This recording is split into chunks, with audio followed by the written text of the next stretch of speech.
So, kamusta sa inyo? Ito na ang update ng project car. Sa tagal ng paghihintay, mapaprimeran na rin tong buong body. Nakabili na rin kami ng 2 lata ng primer. Weber ang brand. Ngayon, babalutin na namin tong lahat ng salamin para may di malagyan ng pintura. Itong sa loob, na primeran na rin to, na latero na yung kailangan laterohin. Ito na lang palang kulang, di pa namin naialay ng maayos tong fender. Si master na bahala. Ayan, na-adjust namin tong 3 bolts para makuha namin yung magandang clearance sa may pintuan. Ayan, sumasabit kasi yung edge ng pintuan. Kaya nagagasgasan. Sayang din naman, pa-primeran namin tapos magagasgasan ulit. Few moments later. Ito na si master, ina-adjust na niya yung bolt sa ilalim para makuha yung tamang gap ng mga pintuan tapos fender. Para hindi sumabit, tapos hindi ma-damage yung pintura, ay yung primer, tapos pintura.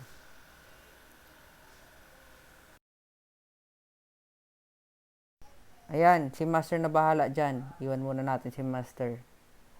Check natin tong sa likod. Meron din dito gumagawa. Naglalagay ng balot doon sa mga taillight para di malagyan ng pintura. Ayan. Nalagyan na nila. Marami na rin kami gumagawa para madali matapos. Tinulungan ako ng tito ko tapos nung kasama niya. O, ayan na yung sa may fender na i-align na ni master. Pero di niya muna hinigpitan para pwede pa may adjust pag kailangan pa i-align. Taas muna natin tong hood. Ayan, i-adjust ulit ni master para makuha yung magandang clearance. Dito sa kabila, di muna namin nilagay yung fender kasi may paprimeran pa kami dyan.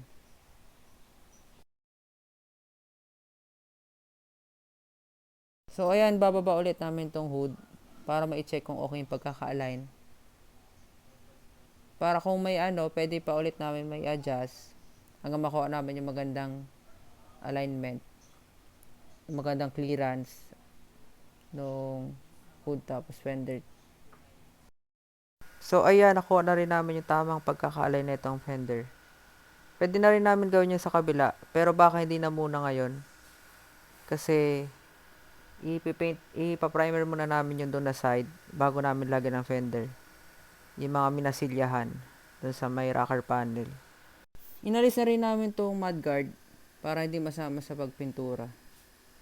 Tapos si master, babalutin na tong bintana ng mga dyaryo. Walang gamit naming tape, painter's tape. Maganda to kasi walang naiiwan na adhesive, residue yung pag inaalis mo yung tape, yung malagkit. Tapos ang kagandahan din dito sa tape na to, walang sumasama na pintura. Kung i-compare mo dun sa masking tape, yung masking tape, pag natagalan, maraming naiiwan na lagkit, yung dikit niya, yung adhesive.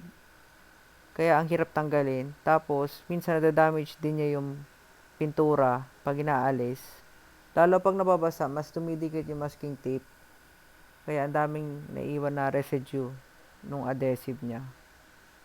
Kaya mas nagustuhan ko tong painter's tape, lalo sa mga project na pagre-repaint, tapos sa mga piyesang kailangan lagyan ng tape. Kasi walang naiiwan na lagkit, yung mga dikit nung tape, pag ito ang ginamit mo.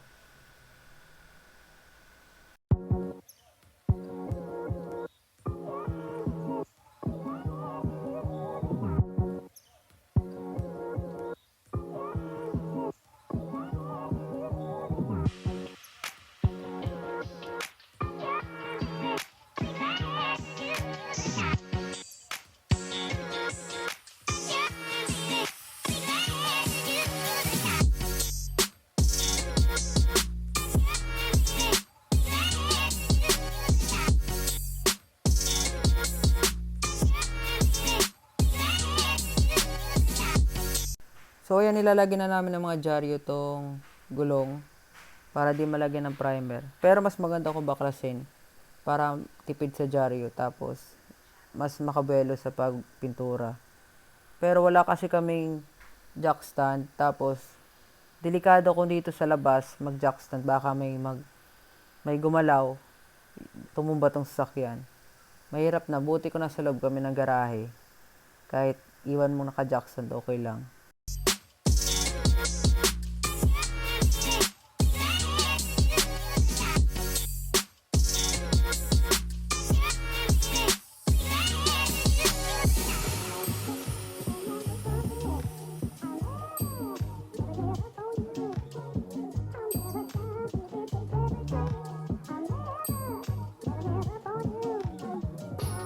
So, ayun, nalinisan na yung buong body. Pwede na mag-primer. Ngayon, tatakpan na lang namin yung mga dapat pang takpan na pyesa.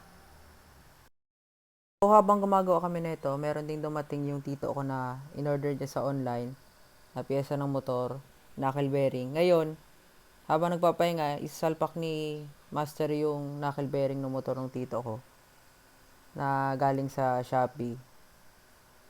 Para pagkatapos nun, pwede na mag-primer na itong buong body.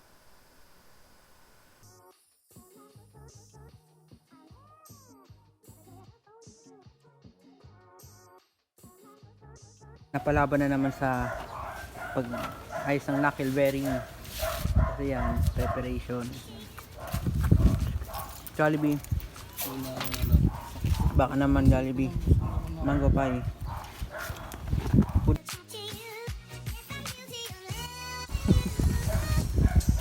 Knuckle bearing. Napa-extra yung knuckle bearing na sa ano, pintura. Paano? Mahirap patanggalin.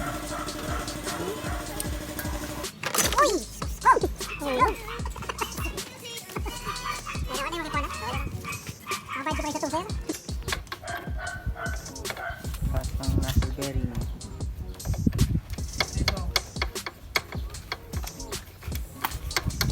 Knuckle bearing Shopee. Ay, Lazada ata to. Lazada? Hindi, Lazada ata yan. Dito medyo mahal ata yun dito. Medyo mahal yung ko dito sa atin. Maray man, mauro ba narga? Maray man yan? Okay lang po, nakakil lang. Baka ano yan, makaurag.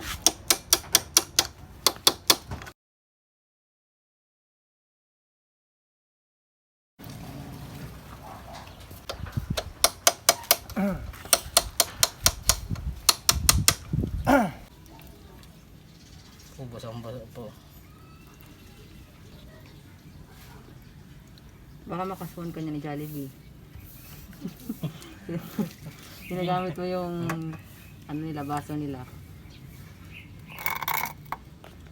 Sorry sir.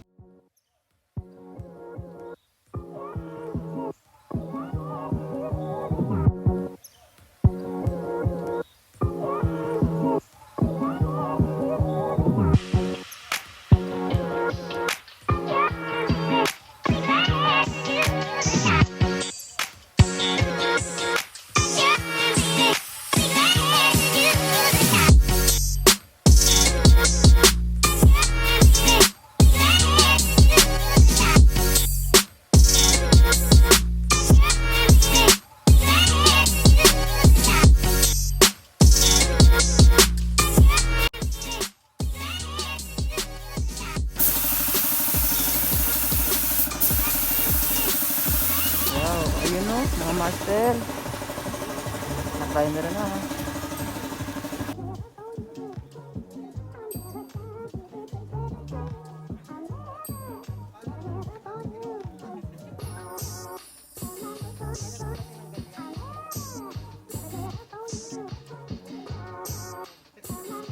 Yan pa rin tape.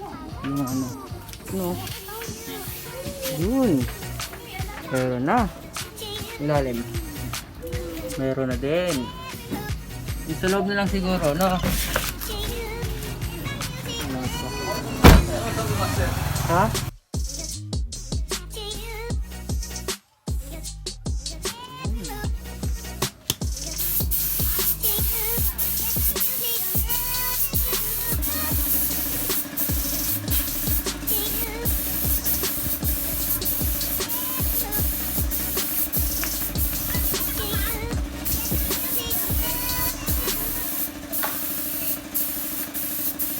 So So yan, tinuruan na rin ni Master yung tito ko kung paano gumamit ng spray gun.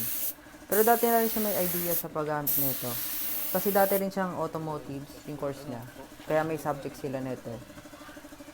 So ngayon, nag-practice siya ulit kung paano tamang pag-titik ng spray gun, tamang paggamit. Okay lang kahit pag-practicean tong side na to. Kasi primer lang naman to. Kaya pang mahabol ng liha. Huwag lang yung base coat tapos yung top coat. Mahirap na kasi habulin pag yun yung nagkamali. Dapat dun sanay ka na talaga sa paggamit ng spray gun. Kaya si Master na bahala dun.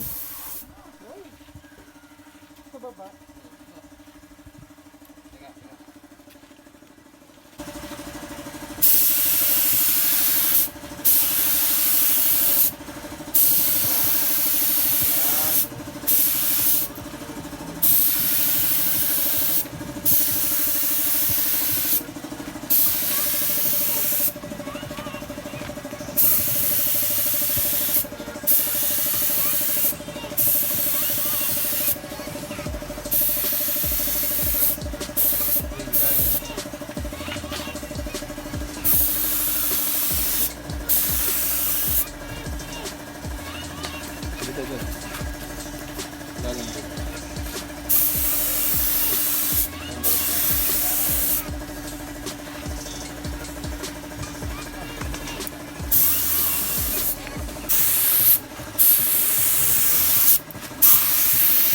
Sumusad mo lapit. Yan, ganyan lang.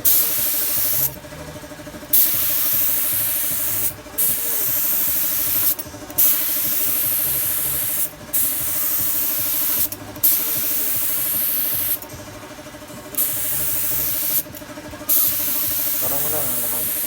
Hindi, mahina na nga. Sige, tapusin mo lang hanggang buwit. Dahil yung sinasabi ko yung mararamdaman mo naglalaka na. Ayan. Okay, salamat lang. Pero magaling talaga magbugas.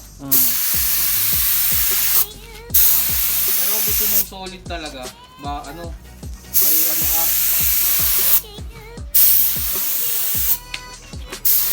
nakahang talaga lahat ng mga ano.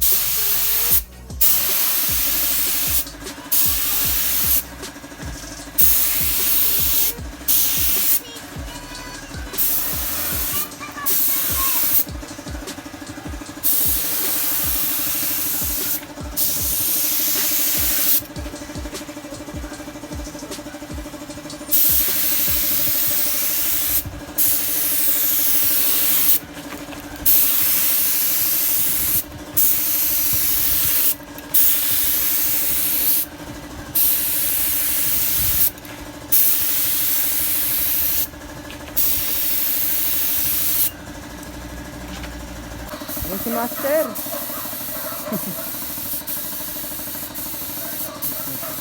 Alayit ang pintuan. Nakakabit na yung pintuan sa harap.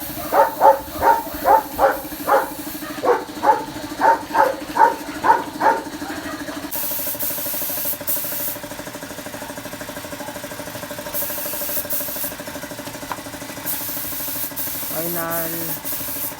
Ano na lang. Finalize na lang. So, yung minatira kami primer, sinabay ko na tong project bike ko. Abangan nyo tong mga master, i-upload ko rin pala to. Ito ang pagre-restore ko na itong Japanese bike. So, ayun mga master, natapos na rin yung pag-primer na itong buong body ng Corolla. Ngayon, pwede na namin simulan yung pagbalik ng interior. Pero bago naman ikabit, kailangan isisili ko na muna namin.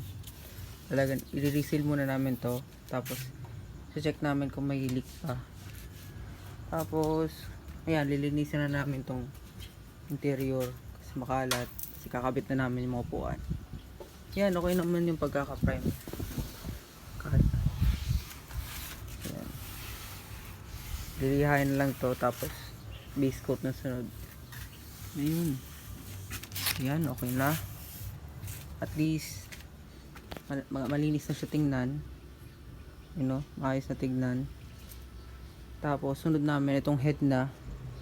Sasalpakan na lang namin ng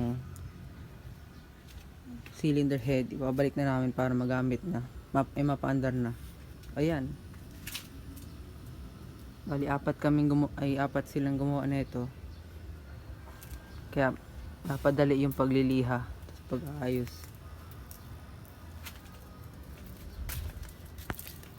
So, hanggang dito na lang mga master.